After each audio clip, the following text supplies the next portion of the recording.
Islam and greetings.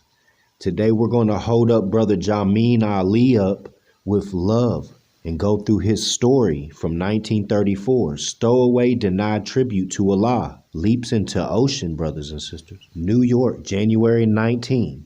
There arrived in port Friday the steamer American Farmer, bringing 33 passengers, 900 tons of general cargo, and the story of the man who lost his soul. Jamin Ali had seen New York with his fingers of steel and stone that poke at the sky, and he had briefly seen London.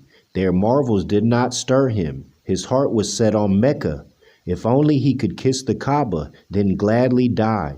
He was a stowaway, a devout Mohammedan, and a very sick man. He had slipped aboard the American Farmer in New York December 22nd, just before she sailed for London. He was bound on a pilgrimage to the city of the Prophet. The law of the Christian England uncoiled from the immigration statutes to hold the Mohammedan Jamin Ali. The law said you cannot debark in England, Jamin Ali. It is not that you are a Mohammedan, it is that you are not a subject of His Majesty. You hear that? The American Farmer sailed westward, back to New York, with Jamin Ali still aboard. He worked as a sailor, for he had followed the sea for many of the 24 years of his life. Mooring. He was smiling and eager. The Christian infidels could not see his heart. The seas rolled ominously, and a winter wind howled in anger at the American Farmer. To Jamin Ali it said, "Mecca is east, not west. Why do you face west, Jamin Ali? When to kiss the Kaaba, the great ruby from heaven, you should go east, many, many leagues." Jamin Ali became ill. The ship's surgeon treated him, but medicine is no cure for the aching heart.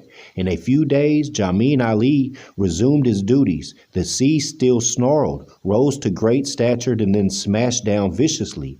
The engines of the American Farmer puffed doggedly, but the ship was days behind schedule.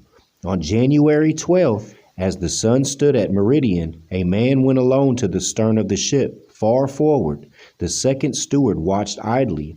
The man in the stern picked up slowly a life ring from the deck. He put it on for a few quick seconds. He stood there silent, facing east, facing Mecca. He leaned to the sea. The American Farmer turned about and searched for several hours, but the waters held Jamin Ali. There was only a letter. He had given it to a sailor to mail in New York today. It was addressed to his mother in his native Badajala, India. "I was trying to reach Mecca," it said. "I knew I was about to die. I tried, but they would not let me pass. Now it is hopeless. I shall never see Mecca, my mother, and my soul is lost." Thus died at sea on the 12th day of January in the Christian's year 1934, Jamin Ali, the lost disciple of Muhammad, prophet of Allah. So the conclusion is very simple, brothers and sisters. You don't look all on the outside for heaven. You don't look on the outside for Allah. You don't look on the outside for Mecca. Everything is within. And that's the last place the brother looked, was within. He passed and transitioned right next to Noble Drew Ali's born day too. If only he had Noble Drew Ali, thinking he had to go all the way east to go to Mecca. Noble Drew Ali killed all of that. The temple's within, brothers and sisters. Again, I have the image of the brother that built his temple within a tree, like this image here. He's trying to get within, but he's trying to use his carnal flesh, his strong shoulder, to get into the door, to get within. But you see the studied elders next to him that's got all the keys to get in. I know this is a tragic story, but I wanted to use it as an example though.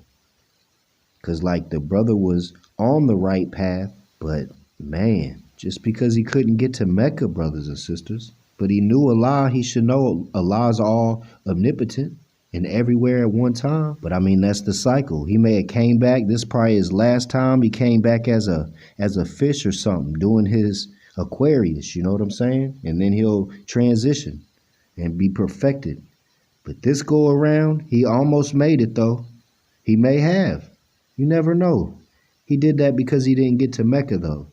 So I'm sure Allah, that's a wild scale to judge right there. You know what I mean? One of the elder Ali bloodline sayings is, if you see a man sin and you see him the next day, don't look at him the same, because he may have appealed to Allah that night. So The scale is very tough for us to even judge, but man, Allah got it on lock. So I hope one day, even if it's mine, when mine is being judged, I want to be able to see how it's measured up and all of that, brothers and sisters, because it's marvelous. I want to see all the bad things I did and all the good things I did, because I know I forgot about a lot of bad and a lot of good. So I want to see it weighed up. Islam. And just look for the scale to tip to the good.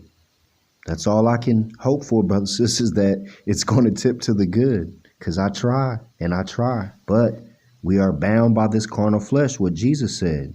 In certain ways, we are still bound. Hunger, thirst, all of that, cold.